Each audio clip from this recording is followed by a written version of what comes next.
வணக்கம். இன்றைய செய்திகள். SBI மியூச்சுவல் ஃபண்ட் நிறுவனம் தனது பல்வேறு திட்டங்களின் பெயர்களில் இருந்த மேக்னம் என்ற வார்த்தையை நீக்கியுள்ளதாக அறிவித்துள்ளது. SBI மியூச்சுவல் ஃபண்டின் பெரும்பாலான கடன் சார்ந்த திட்டங்கள் மற்றும் குழந்தைகளுக்கான சேமிப்பு திட்டங்களில் இருந்து மேக்னம் என்ற சொல் நீக்கப்பட்டுள்ளது. முதலீட்டாளர்கள் குழப்பமடையாமல் இருக்கவும் திட்டத்தின் தன்மையை எளிதில் புரிந்து கொள்ளவும் இந்த மாற்றம் செய்யப்பட்டுள்ளதாக அந்த நிறுவனம் கூறியுள்ளது. திட்டங்களின் பெயர்கள் மட்டுமே மாறியுள்ளன என்றும் முதலீட்டு நோக்கம், முதலீடு செய்யும் முறை அல்லது ரிஸ்க் ஆகியவற்றில் எந்த மாற்றமும் இல்லை என்றும் தெரிவித்துள்ளது.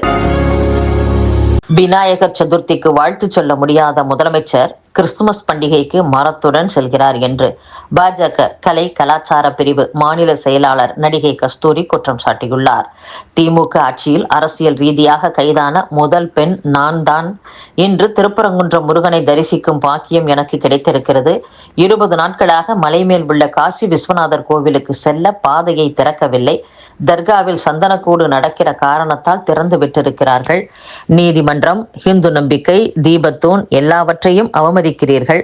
அதற்கு குரல் கொடுப்பவர்களை தனிப்பட்ட முறையில் அவமதிக்கிறீர்கள். தீபம் ஏற்ற 2 பேர் எண்ணெய் வாங்கினால் கூட அரசுக்கு நல்லதுதானே. டாஸ்மாகில் மட்டும் பாட்டில் வாங்க வேண்டுமா? கலவரம் வரும் என்று சொன்ன சு வெங்கடேசனிடம் கேட்கிறேன், இப்போது சந்தோஷமா? இந்து மக்களை கொச்சைப்படுத்துகிறீர்கள். மலைமேல் தீபத்தூணில் தீபம் ஏற்ற கோரிக்கை வைத்து வரும் அனைவரும் எந்த கட்சியையும் சாராதவர்கள், கிராமத்தினர், பூர்வீக குடியினர், அனைவரும் முருகன் கட்சிதான். எனக்கும் முருகன் தான் குலதெய்வம் என்றும் நடிகை கஸ்தூரி பேசியுள்ளார். தமிழக சட்டசபை தேர்தலுக்கான தொகுதி பங்கீடு குறித்து மத்திய அமைச்சரும் தமிழக பாஜக தேர்தல் பொறுப்பாளருமான பியூஷ் கோயல் அதிமுக பொதுச் செயலாளர் எடப்பாடி பழனிசாமியை சென்னையில் சந்தித்து பேசினார். அப்போது தமிழகத்தில் பாஜக போட்டியிட 40 தொகுதிகள் ஒதுக்குமாறு கோயல் தரப்பில் கோரிக்கை வைக்கப்பட்டுள்ளதாக கூறப்படுகிறது. எடப்பாடி பழனிசாமி தரப்பில் 30 இடங்கள் மட்டுமே ஒதுக்க வாய்ப்பு இருப்பதாக திட்டவட்டமாக தெரிவிக்கப்பட்டுள்ளதாக கூறப்படுகிறது. எடப்பாடி பழனிசாமி என்ற பெயரை சொல்லவே நமக்கு வெட்கமாக இருக்கிறது என்று OPS ஆவேசமாக விமர்சித்துள்ளார். சென்னையில் அதிமுக தொண்டர் உரிமை மீட்பு கழகத்தின் மாவட்ட செயலர்கள், தலைமை கழக நிர்வாகிகள் ஆலோசனை கூட்டம் நடைபெற்றது.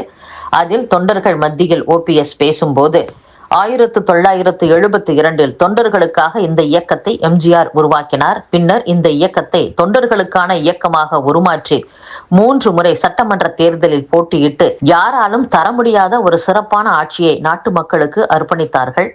இன்றைக்கு கட்சி எந்த நிலையில் இருக்கிறது என்பதை நீங்கள் அறிந்திருக்கிறீர்கள். கடந்த லோக்சபா தேர்தலில் 7 இடங்களில் டெபாசிட் தொகையை அதிமுக இழந்திருக்கிறது.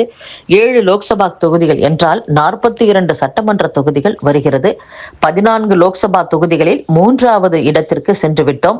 இந்த பழனிசாமி என்ற பெயரை சொல்லவே நமக்கு வெட்கமாக இருக்கிறது. அனைவரையும் ஒருங்கிணைக்க வேண்டும் என்பதற்காக ஒருங்கிணைப்பாளர், இணை ஒருங்கிணைப்பாளர் என்ற வரைமுறையை உருவாக்கினோம். தனது ஆதரவாளர்களை கூட்டி வைத்துக் கொண்டு போலியான பொதுக்குழுவை உருவாக்கி ஒற்றை தலைமைதான் வேண்டும். பழனிசாமி சிறப்பாக கட்சியை நடத்தி கொண்டு இருக்கிறார். பழனிசாமி சிறப்பாக முதல்வராக இருக்கிறார். அவர் வந்தால் அனைத்து தேர்தல்களிலும் நாம் மாபெரும் வெற்றி அடைவோம் என்று சொல்லித்தான் ஒரு மிகப்பெரிய மாயையை உருவாக்கினார்கள்.